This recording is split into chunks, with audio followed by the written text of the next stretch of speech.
Hello viewers, I'm back with another analysis video, though it's been quite a long while since my last one.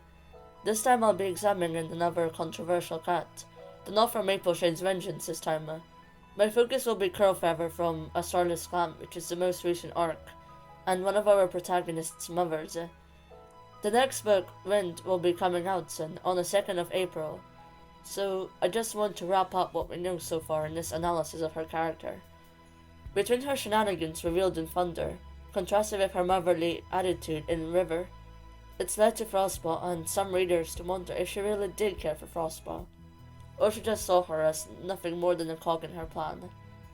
This video is my take on it, using evidence from the books mixed in with speculation. Spoiler warning for the first 4 books of A Starless Clan. Curlfeather is introduced to us in River as a caring mother, both towards Frostpaw and her littermates. She looks out for them, keeps them safe, frets about them, and is comforting as well as reassuring. Frostpaw's littermates are implied to have also felt loved by Curlfeather, as there's no resentment between them. In fact, they have an excellent dynamic, which otherwise wouldn't have existed if they were brought up with favoritism. Curlfeather was mentioned to be overprotective of Frostpaw's littermates as well as Frostpaw. Frostpaw's littermates grieve for her as much as you would expect an average background character to when she dies. So, Curlfeather doesn't value her chosen or special child over the others. Keep that in mind. Later on, when Frostpaw receives a fake sign that Curlfeather should be leader, they both walk to the moonpool, but they're ambushed by dogs, and Curlfeather gives her life to save Frostpaw's, warning her to trust no cat so she can keep herself safe. On the other hand, Curlfeather used Frostpaw as a tool to gain more power and influence in RiverClan. Having a loving daughter as a medicine cat will do wonders for Curlfeather's reputation, and Frostpaw is more likely to be convinced by omens that Curlfeather should be leader as she already admires her, and if Frostpaw was a warrior, Mothwing would be the one to interpret signs, and it is well known that she doesn't trust them or believe in them, so Curlfeather's plan, which relies heavily on fake signs, will probably just go bust. Frostpaw enjoys being a warrior more though, but is brainwashed by Curlfeather into being a medicine cat. Her anxiety and insecurity about being a med cat make it simple as that she is uncomfortable and that is not the right fit for her, which is quickly shushed and reassured by Curlfeather. From this perspective, her love and encouragement seem like a charade, an act to keep Frostpaw as a medicine cat. If you look closely, most of their interactions always link back to medicine duties and if Frostpaw is coping with them. She disregards how young Frostpaw is and knowingly burdens her with a humongous load of responsibility, such as dealing with Rivwhisker's mysterious death, being the sole connection to StarClan, and, by extension, finding a new leader.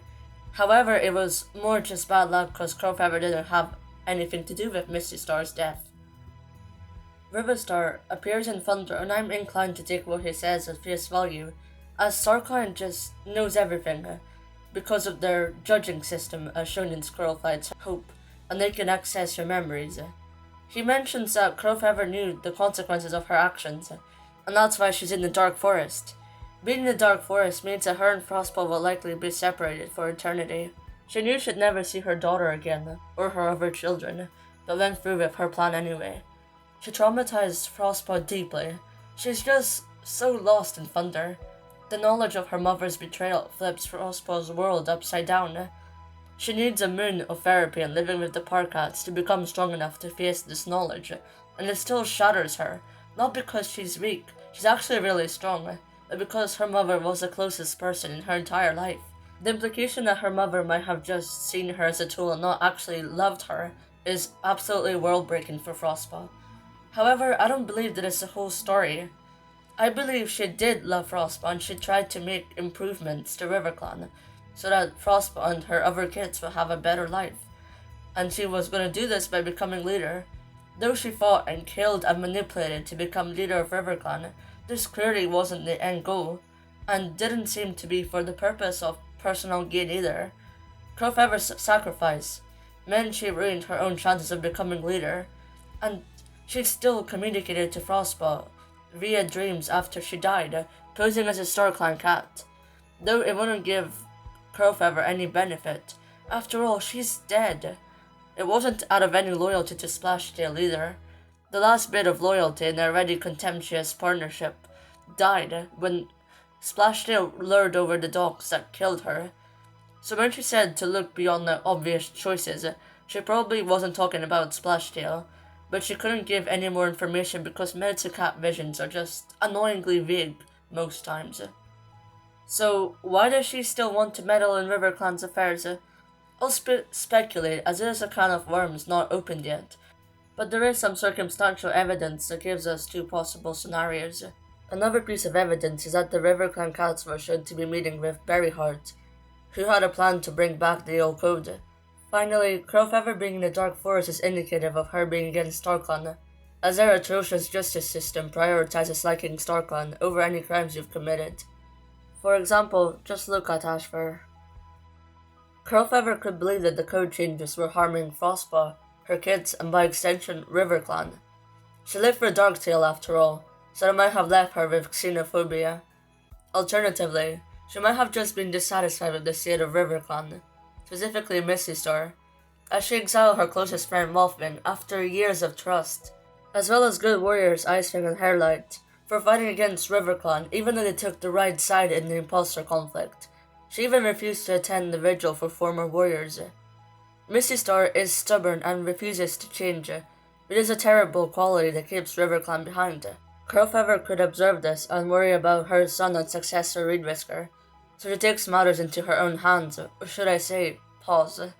Take this all with a grain of salt. The book doesn't actually provide much information. We do know that she is dedicated to RiverClan though, as her last words are, "Keep RiverClan safe," seconds before she gets mauled by dogs. She likely won't be thinking of lying when she has been inserted into this unprecedented situation with only a split second to react. Her sacrifice shows that Frostpaw is her top priority, as she could have just let her die, if that was her goal, if being leader was truly number one. After all, she was so close, accepted by the clan on the way to the Moonpole. But she didn't. Curlfeather boosted a struggling Frostpaw up the tree instead of climbing to safety herself. In the end, to keep Frostpaw safe, she cautions her to trust no cat. She defends Frostpaw from Splashtail's insults as well, and it wasn't some sort of pretense as it was behind Frostpaw's back. In conclusion, Curlfeather did love her kids, and equally as well, Frostpaw, who was a tool in her plan, and her other two, even though they weren't involved. In the end, her kids were her top priority, and her actions suggest that she is doing all the quote-unquote necessary evils to give them as good as a life as possible. Even if she gets separated from them, she believes it's for the greater good. And that's all for today. Thank you so much for watching, and please share your opinions in the comments. Have a nice Easter!